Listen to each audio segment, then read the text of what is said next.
no idea is above scrutiny and no people are beneath dignity. And what I mean by that is that no idea in Islam, like any other religion and any other philosophy and political thought and creed, is an idea. And ideas, by definition, are adopted voluntarily and therefore should be subject to scrutiny. And so I don't subscribe to any form of blasphemy or censorship when it comes to an intellectual and rigorous debate around any idea. On the other hand, no people are beneath dignity. So no idea is above scrutiny, no people are beneath dignity. And what I mean by that is it's very easy when understanding it in this way to recognize, and you can recognize it in your gut, the difference between somebody who's saying, I don't like the religion of Islam, let me scrutinize it. You know, I think this whole thing about the literal word of God doesn't sit comfortable with me. That's very different to someone saying all Muslims are terrorists and they are a disease in America, we must expel them. You know, your gut can recognize the difference between those two. I think Muslims as a people deserve every dignity like any other human being. But every single idea, Charlie Hebdo is a case in point. People have the right, the absolute right to scrutinize and satirize. And so I think my ideas around this were crystallized in my conversation with Sam. There's an analogy I use in the dialogue, which I took from another ex-Muslim that we refer to by name in the book, Ali Rizvi, who's a Canadian ex-Muslim, who says that it's like saying smoking is bad, and that doesn't imply smokers are bad people. You know, to say smoking is bad doesn't mean I'm saying all smokers are bad people. So if Sam Harris is saying he doesn't agree with Islam, it doesn't mean he's saying all Muslims are bad people. And I think that's an example that comes from this maxim, no idea is above scrutiny and no people are beneath dignity. And that's one of the things I took away from this dialogue. And I'm, you know, though the phrasing of that is something which I put in the book, the concept, the idea is something I took from people like Sam, and I'm very happy that that my own thoughts have developed along these lines when it comes to that. A lot of the motivation that people have for not wanting to have this conversation is political correctness. They don't want to be seen as racist.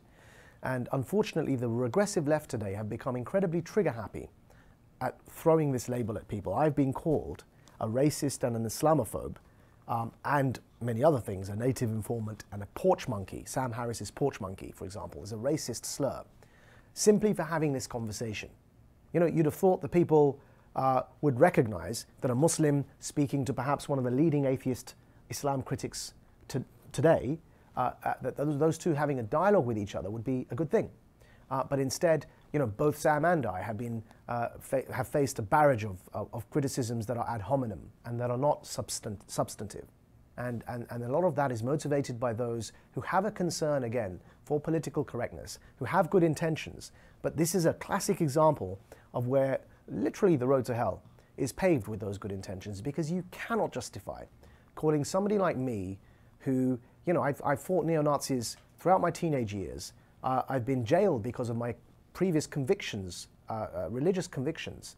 And you're going to call me a racist and an Islamophobe and even worse, a porch monkey. And that's meant to be someone on the liberal side of this debate. So people that on the one hand want to preserve political correctness, I find that they become incredibly aggressive and hurl pejoratives at those engaging in this debate.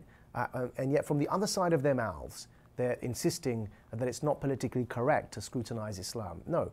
You know, I've got a view that I think Islamism must be intellectually terminated and Islam should be reformed. Islam today, you know, our view of Islam today needs reform. And because I distinguish between Islamism and Islam, I can say that I think Islamism is a theocracy. It's a desire to impose a version of Islam over society. Theocracy has absolutely no place in the modern world. It needs to be intellectually terminated as an idea. And that means through rigorous debate and scrutiny. But on top of that, Islam itself, it's not politically incorrect to recognize that Islam's heyday in the jurisprudence that developed around Islam peaked in the medieval era, and a lot of it isn't suitable or compatible to the standards that we've come to adopt today, and the scientific advances, but also the moral standards and values in society. That also requires some scrutiny by theologians and by thinkers. And you know, if political correctness is going to obstruct that process, then it's going to tolerate a great deal of bigotry and prejudice in the process. And so it's not really politically correct to take that stand at all.